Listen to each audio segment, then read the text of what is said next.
Salaries withheld from professionals under Environmental Health Council of Nigeria for 20 months. Lagos issues order regulates electricity market operations. Rumors of power play as PDP convention quoting Wike Makinde comes crossfire. Death toll in Sokoto explosion rises to 8. Senate pushes to move presidential inauguration venue from Eagle Square to National Assembly. On our international scene, LA police enforce curfew as Trump vows to liberate city. And in sports, Brazil and Ecuador book World Cup berths, and as Uruguay on brink. Details coming up in just a moment.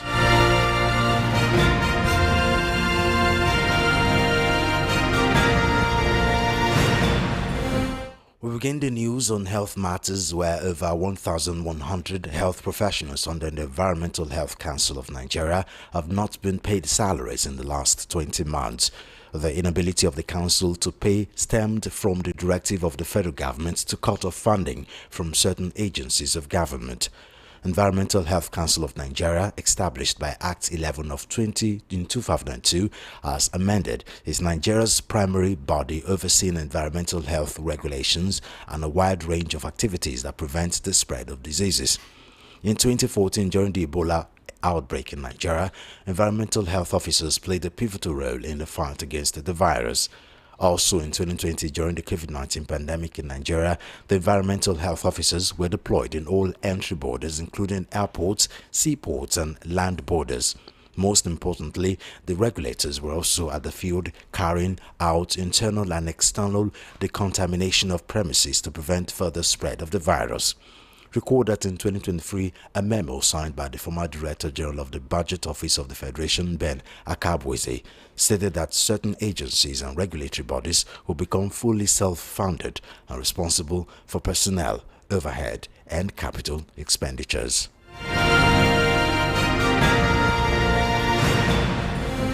The Lagos State Electricity Regulatory Commission (LASERC) has formally issued an order establishing the regulatory framework for electricity market operations within Lagos State. The milestone order marks the official conclusion of the transition period for the transfer of regulatory oversight from the Nigeria Electricity Regulatory Commission to LASERC, as stipulated in the Electricity Act 2023 and the Lagos State Electricity Law 2024. The order, which takes immediate effect, prohibits all individuals and entities from undertaking regulated electricity activities within Lagos State without a valid license or permit issued by LASERC. The Commission emphasized that holding a license from any other regulatory body will not exact violators from liability under the new regulatory regime. According to the order, all unlicensed operators must immediately cease regulated activities and apply for appropriate licensing from the Commission. Violators face penalties including fines of not less than 20 million naira and an additional 20,000 naira for each day of continued non-compliance. The order also affirmed the continued applicability of existing national regulatory instruments including tariff guidelines, grid codes, safety standards, and metering regulations as binding on all electricity licensees operating within Lagos State pending any amendment for the directive from the Commission.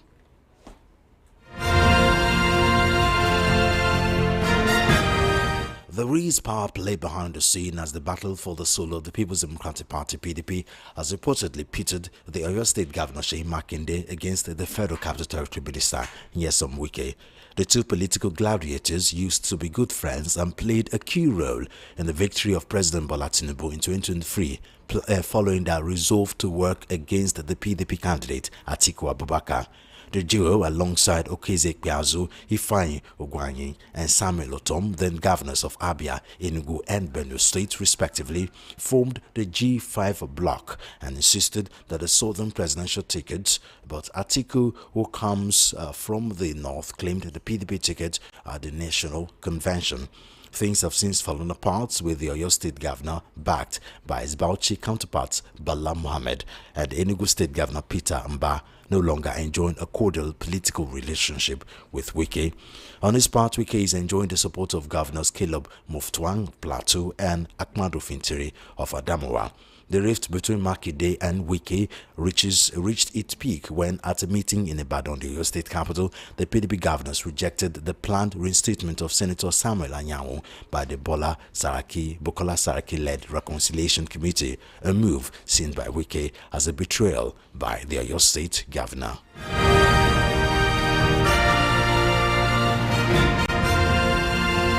The number of fatalities from the explosion of Kwabro village in the Tangaza local government area of Sokoto state has increased to 8 after 2 more women died from injuries sustained from the blast. The blast occurred during Eid al-Kabir celebrations and was caused by a locally made improvised explosive device IED. Garazali Raka, security advisor to the Tangaza Council, confirmed the update, noting that Gwabro has been under bandits' control for 5 years. The explosion site, Dorawa, is near Lakarawa camp, a known bandit stronghold. Raka also mentioned previous discoveries of unexploded devices in the area that were neutralized by heat before detonation. Police spokesperson in the state, ASP Ahmed Rufai, confirmed that the IED exploded as victims traveled from Gwabro to Zerumoku, detonating near a security post under a tree close to Zerumoku, another area plagued by banditry.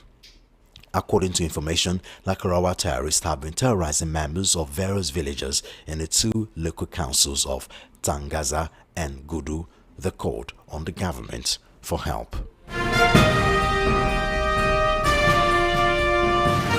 The Senate says it is considering a legislative move to institutionalize a presidential address every June 12 in recognition of the day's historical significance. This is just as it is also considering the change of venue of presidential inauguration to the National Assembly from the current Eagle Square venue. The leader of the Senate, Okpeyemi Bamidele, disclosed this in an interview with reporters, saying that the Senate is hoping to prepare a bill to formalize the president's speech to the nation on that date. He further revealed that the proposed legislation will also seek to designate the National Assembly complex as the venue for future presidential swearing-in ceremonies. The Senate leader also announced that the Senate is considering an extension of the implementation period for the 2024 budget, particularly its capital expenditure component. On constitutional reform, the Ekiti Central Senator, who also serves as the Vice Chairman of the Constitution Review Committee, acknowledged that progress has been slow but assured Nigerians that the process is ongoing. He asserted that the committee is nearing the final stages of its work and plans to hold public hearing at zonal levels in the coming weeks that would lead to a joint public hearing coordinated by the House of Representatives and the Senate.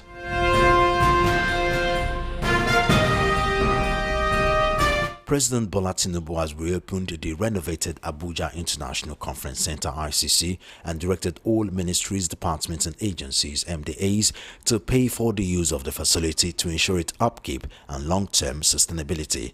Nyesom Wike, the Federal Capital Territory Minister at the event, announced the renaming of the center as the Bola Ahmed Tinubu International Conference Center. Bayo Onanuga, the president's spokesman, said in a statement, recalling his previous visit to the center during the 2024 ECOWAS Parliament Conference. Tinubu recounted his shock at its poor state. He praised Julius Berger Nigeria for the original contractor for delivering a high-quality renovation and that the quality reflects what the company has been known for in the country for years. Under the Renewed Hope agenda, President Tinubu further assured Nigerians of his administration's determination to revitalize infrastructure across key sectors, including transportation, healthcare, education, energy, and urban development. He commended Wike for completing the renovation within 1 year of the center's closure. Senate President Godswill Akpabio commended the FCT administration for renaming halls of the center after the President of the Senate, the Speaker of the House of Representatives, and the Chief Justice of Nigeria.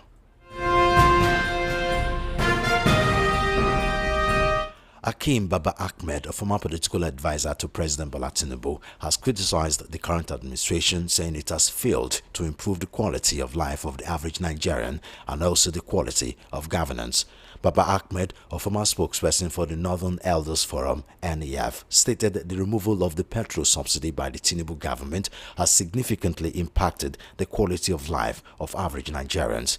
He said that though it was unrealistic for the current president to reverse the removal of the petrol subsidy, he should tackle the wastage of resources that accrue to state and local government from the money saved from subsidy removal. Baba Ahmed said the president should take steps to increase accountability and governance across the three tiers of government.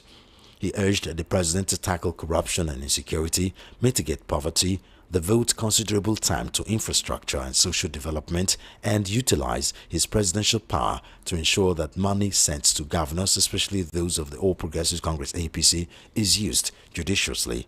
The former NEF spokesman said the presidents who have ruled Nigeria since 1999 have been worse than the previous ones. Baba Ahmed lamented that the problem of Nigerian democracy is the selfishness of those who find themselves in various leadership positions.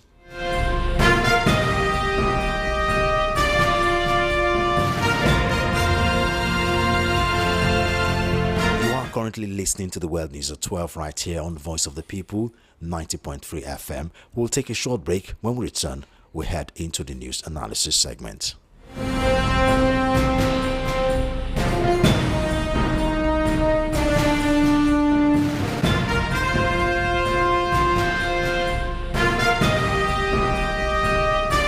If you're just tuning in, this is the World News at 12 right here on the Voice of the People, 90.3 FM.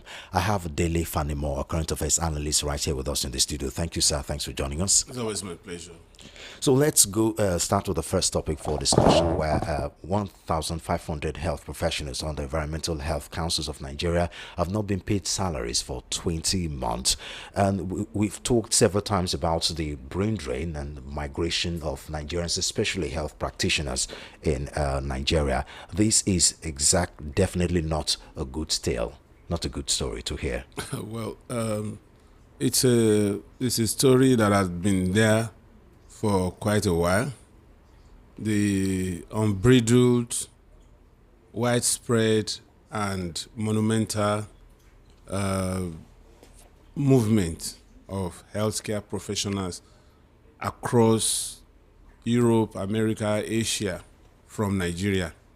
As a matter of fact, it appears to me that we have suddenly become an incubation nation. For every other country. For every other country. We incubate these professionals here, and as soon as they are formed, even in their infancy, they move over to these places. And today, for every black man that is a medical doctor in the UK, for every 10, you find that Nigerians are probably 6, and usually the best. Yes. Well, you see, why are they the best? It's simply because most of the professors you find in the university now that are now teaching medicine and surgery were products of these places, particularly places like Russia, Ukraine, and you'll be surprised that most of them don't even train in America.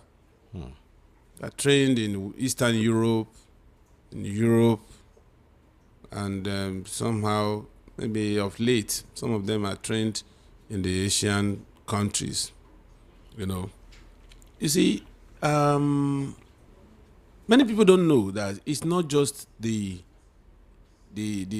money that drives this migration. Money is just, to me, is just the secondary reason. You see, having gone through tutelage in school, in housemanship and all that, a doctor wants to live his or her dream of saving lives.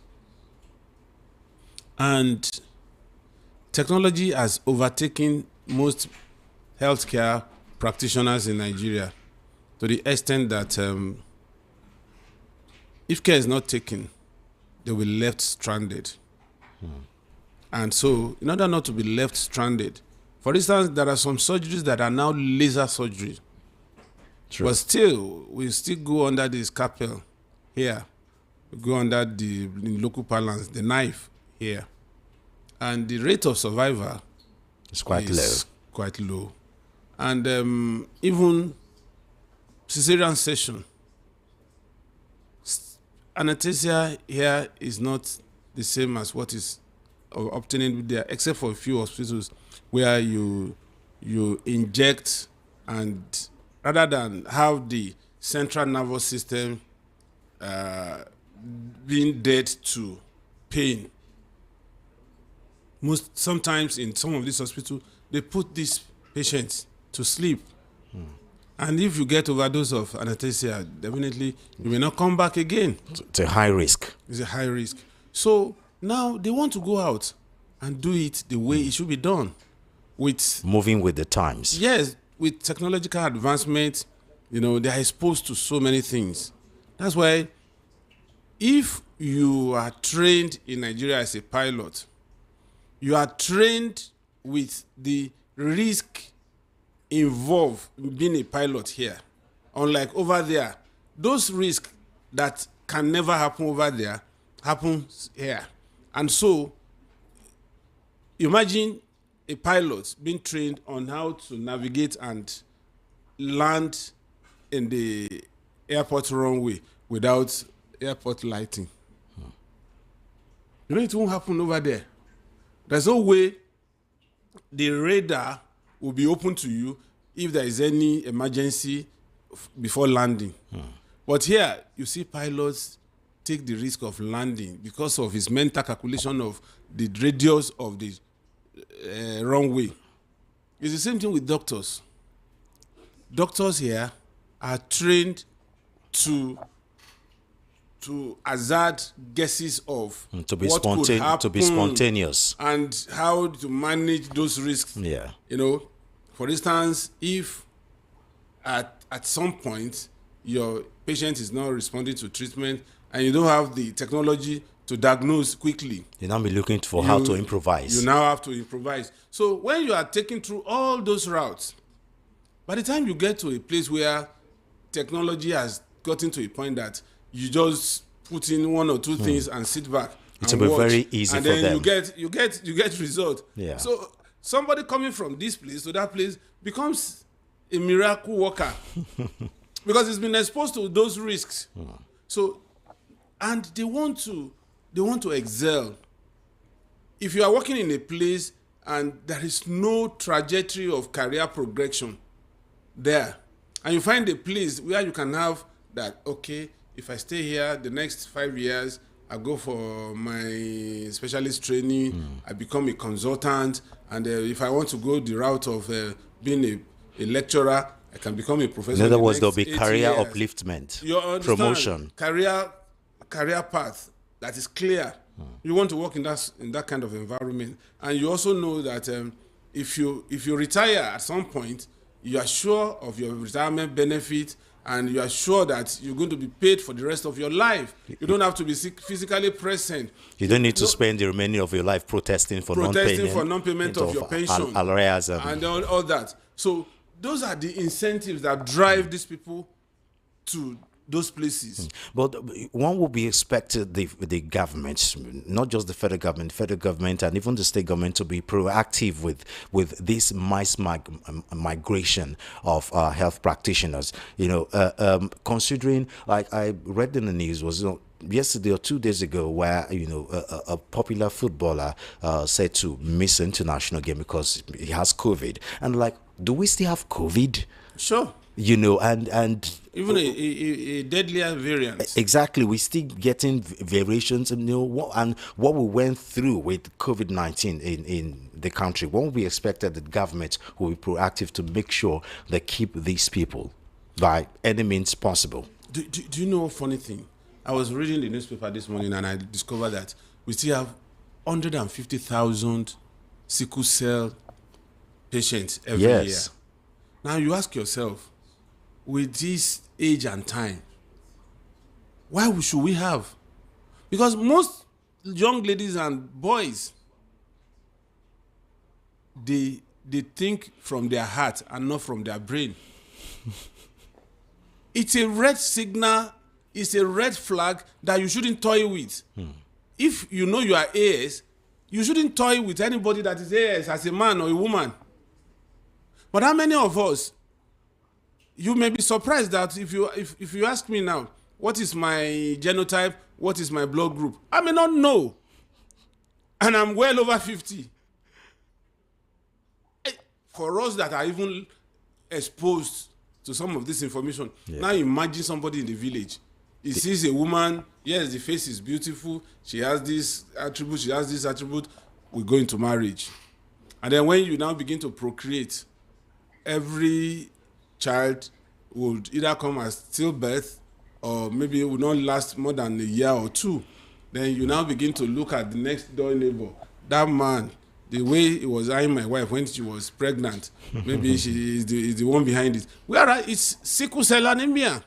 Yeah. So it's the same thing. Most of our leaders, they don't care because they access health care outside the country. They can afford it. Do you know, as we speak, some people cannot even afford to buy good quality malaria drug. It's as bad as that. For just 2,000 naira, they would rather visit the local chemist who will just give them various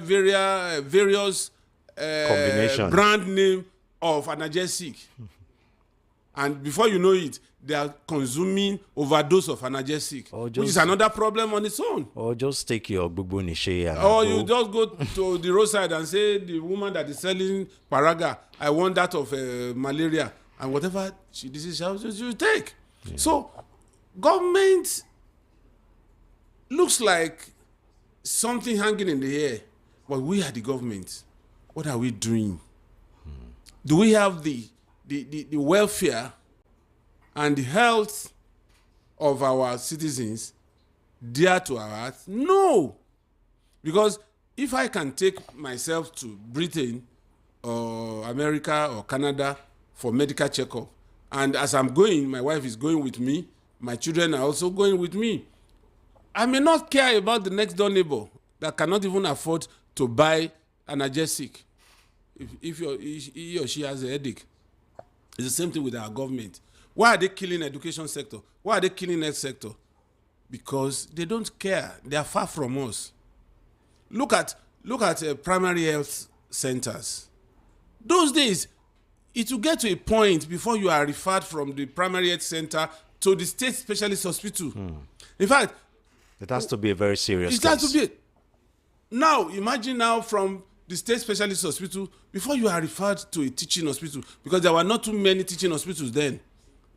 In fact, I used to think that anybody that is referred to LUTH or UCH is going there to die. Until I grew up to find out that no, it's not the same is the way I think. So what we're saying is, for us to get it right, we have to start from the primary level of health sector. Then you go to the secondary, and then the last that shouldn't even concern the average man on the street is the tertiary level. So if you have the baseline, and people from interland, from the communities, can go to primary healthcare center, there won't be pressure on the state facility.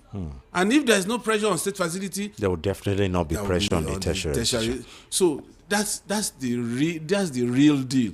Until we begin to address these things the way it should be addressed, migration would continue and in geometrical proportion. Okay, let's go to the next topic where, core politics now, where rumors of power play as a PDP convention caught in the Wike, Makinde camp crossfire. Now, we know how powerful Wike is in the PDP, which is why we can do some things and get away with it. But is it powerful or notorious? Well, it depends on who you ask and how you see it.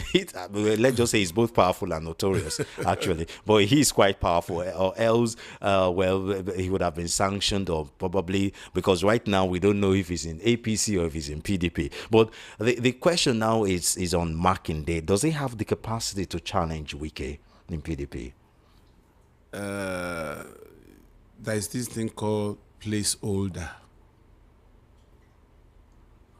Makinde, from his body language, from the way I see him from afar, and having followed through his political trajectory, doesn't seem to me as a candidate that could pull through an election for PDP. How so?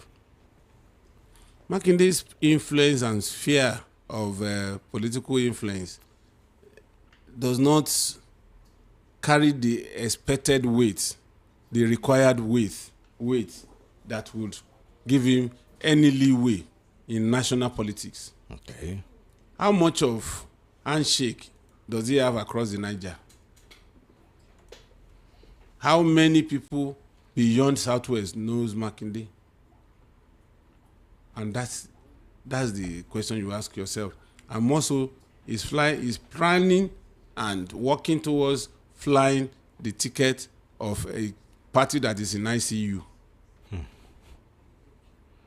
And you have somebody like Wike that is prowling like a bull in China's shop around you. It's like, for me, the way I see it, I may be wrong and I may be right, but I see it as Makinde being playing the job of a surrogate, Sometimes, the job of a placeholder to also assist Wike in destabilizing PDP the more. sometimes it is the quiet ones that you have to watch out for. I'm not looking at his being quiet. I know quiet people are deadlier than the ones that talk. And that's why the hawk or eagle will not attack the offspring of a duck or a duckling, whereas it will go for the hen. The chicks of the hen, it will go for it. Because as soon as the hen sees the hawk hovering over its head, it will run scatter. But the duck will just keep calm and quiet and watch. So the hawk does not know what surprise the duck will spring. But it knows that the limit of the hen can be seen even before it descends to pick the chick. So So I am not saying that because Makinde is quiet, he has a cool mien that is a novice to politics and that he cannot play politics. But I don't see him emerging as a force within the space of the next 1 year in the political firmament. But beyond Oyo State. There's already splits even among the PDP family. He's already garnered some support, if information is anything to go by, not just from this south, even some of the northern PDP stakeholders. See, let me tell you something. It's so curious that Winston Churchill, the British statesman, in his lifetime said, we politicians don't believe ourselves, don't trust ourselves. Why would the ordinary man in the street believe us? You see, certain times in the political life of a politician, he will play the pretentious posturing just for the optics.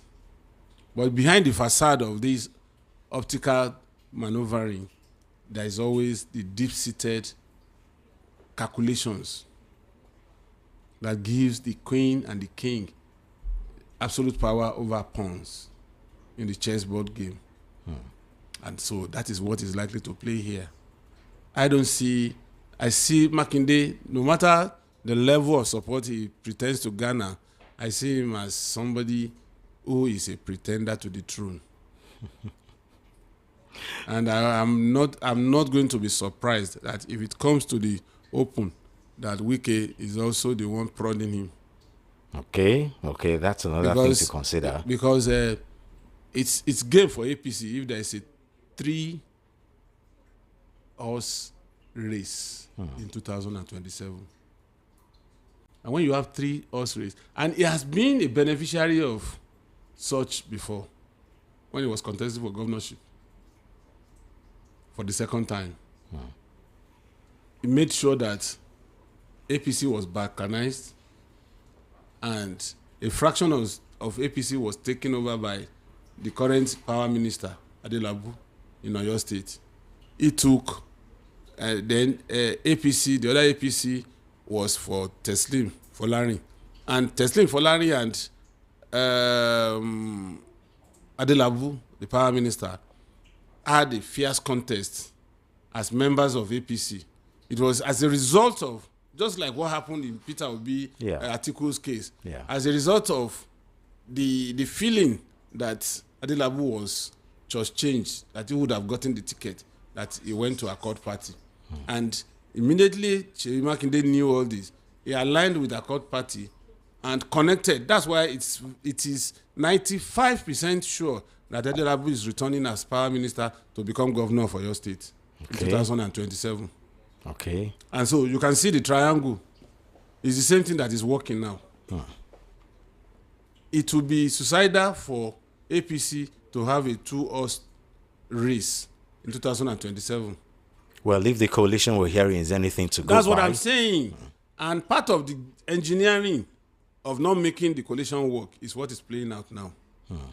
You know, if the coalition decides to have somebody strong, and then PDP also has somebody that is a little bit strong, all the incumbent needs is just about 45% of the votes. And he will become the president. Because the other two will share 20, 30. So let's just say PDP finally put their acts together. Who do you think is strong? Which is not likely. Let's work with that scenario. Because, I mean, it's politics after all. Who do you think is strong enough to challenge Wike in that party? You mean to checkmate him? To check, not as in to challenge, because... there's a difference between checkmating and challenging. Both, I mean. Both actually. Now, if you want to talk about challenging Wike, there are a few number of them that can challenge him to a duel and all that. Because I'm asking because... But checkmating him. Okay. Checkmating him is to put a final nail on its coffin in APC by throwing him out. I don't see anybody in that party, PDP, today that can... They have the capacity to do that. Yes, that can take it on and say, look, Wike, you are going out of this party. Because when it comes to war chest, Wike is the big brother today in PDP. And has provided that big brother intervention when it matters in the past. So I don't see anybody throwing him out of So what PDP. about challenge? Because... and then, so if there's going to be any challenge, he's not going to contest any challenge. The stronger PDP is against coalition, the better for APC. That's the calculation. Go into elections. Now, let me give you the straight scenario.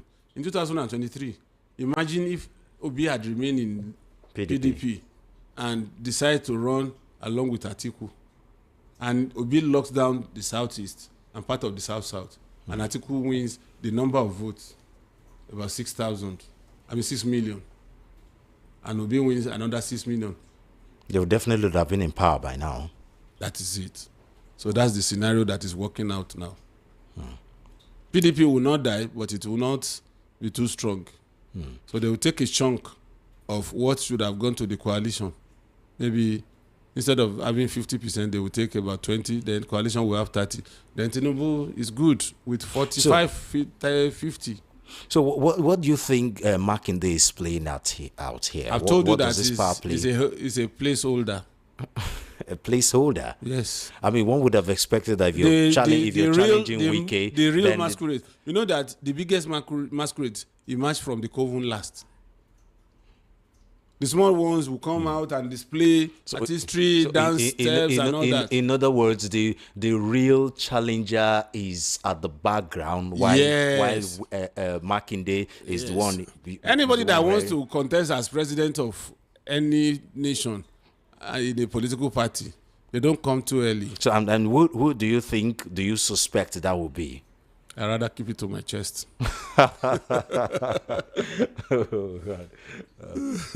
So I talked briefly about the coalition yesterday, but let me have your opinion on it. How do you think this coalition will work? Do you think it is strong enough to challenge Tinubu and APC in the next election? Finally, as You we see, round up. the coalition has its roots in bitterness, hatred, and entitlement culture. Okay, and revenge. Revenge, of course, when you have hatred and all that, you always bay for the blood of those people that you consider as your traducers. The point is, these are strange bedfellows looking for a haven that is conducive and comfortable. Which makes them dangerous. And the funny part of it is power play. None of them wants to play the second fiddle. So it is power play that will consume that coalition. It is power play. But they will definitely have like a gentleman agreement. Who was gentleman agreement with a politician looking for power? Who? You think an Atiku would uphold any agreement signed by this coalition if he becomes president? Now, I've heard. And are you thinking that Atiku will serve one term and allow everything to return to the south? I've heard a few analysts, and I'm inclined to agree with them that Atiku might Drop his admission. exactly form a coalition on a Godfather Act. Party leader. Absolute lie. You don't agree with that? Absolute lie. Is Atiku is bent on becoming the power president. hungry? Atiku is bent on becoming the president of this country since 2004. 2004. That's about 21 years ago. And even if he's going to be there for just one day, he wants to be recorded in history that I, Atiku Abubakar of so, was once in Azo Villa as the driver. So if anybody is, you see, you know that there is something that is called wishful thinking. If anybody tells you that Atiku will not want to run and he will be hale and hearty and he can carry his legs and his hands and watch and sit back for anybody to become the candidate of a party where he belongs, please don't even buy it for any amount. Okay, we have to end it there. Thank you very much for talking to Ross Delefani Moore. He's a current affairs analyst. Again, thank you for your time, sir. It's always my pleasure.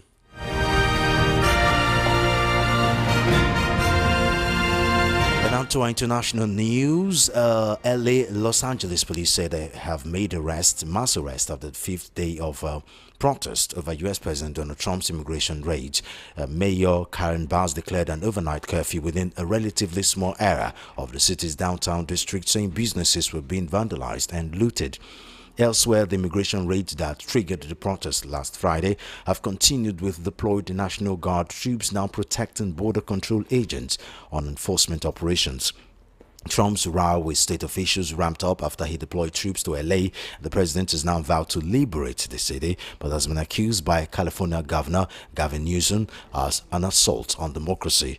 On Tuesday, Trump defended the decision to send 4,000 National Guard troops and 700 Marines, saying it was to prevent the city being conquered by a foreign enemy. These troops lack the authority to make arrests and have instead been tasked only with protecting federal property and personnel. After the LA curfew entered force at 2 o'clock local time on Tuesday and 3 o'clock GMT on Wednesday, police moved through downtown areas, firing rubber bullets to try to disperse crowds.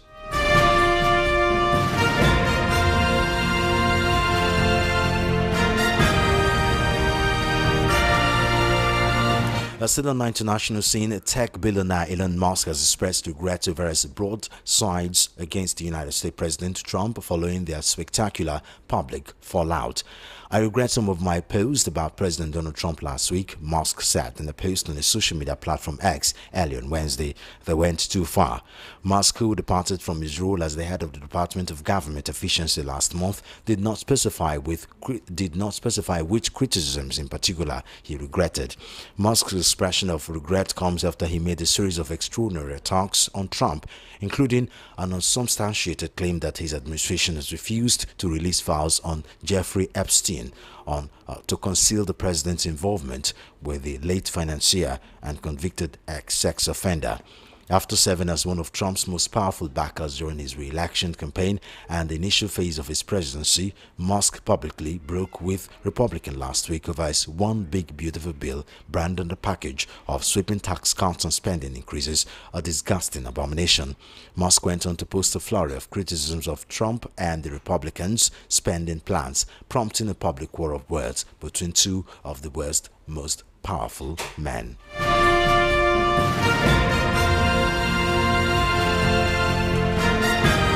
Finally, on sports, Brazil booked their place at the 2026 World Cup in North America with a lackluster 1-0 home victory over Paraguay, the first win of Carlo Ancelotti's reign.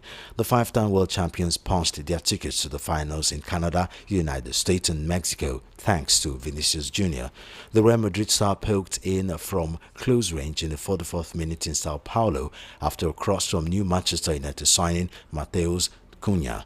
It was the perfect gift for the Italian Ancelotti on his 66th birthday, having seen his new side held 0-0 by Ecuador last week in his first game as coach. Uruguay's 2-0 win over Venezuela in Montevideo had raised the prospect of qualification for both Brazil and Paraguay at Corinthians Arena. The win lifted Brazil into third place in the South American standings with 25 points from 16 games, guaranteeing them a top 6 finish in an automatic qualification berth. Surprise package: Ecuador joined Brazil by sealing qualification with a point following a 0-0 draw with Peru in Lima. In other games, Uruguay edged closer to qualification with a win over Venezuela with Chile, while Chile were eliminated with defeat to Bolivia. And that's the news, but before we go, let's take a look at our top stories again. Salaries withheld from professionals under Environmental Health Council of Nigeria for 20 months. Lagos issues order regulates electricity market operations. Rumors of power play as PDP convention caught in Wike Makinde camp crossfire. Death toll in Sokoto explosion rises to 8. Senate pushes to move presidential inauguration venue from Eagle Square to National Assembly. On our international scene, LA police enforce curfew as Trump vows to liberate city. And in sports, Brazil and Ecuador book World Cup berth with Uruguay on brink. And that's the world news at 12. I am Solomon of FM. But before we go, do follow our social media handles at VOP903FM. Subscribe to our YouTube channel VOP903FM. Good afternoon and thanks for listening.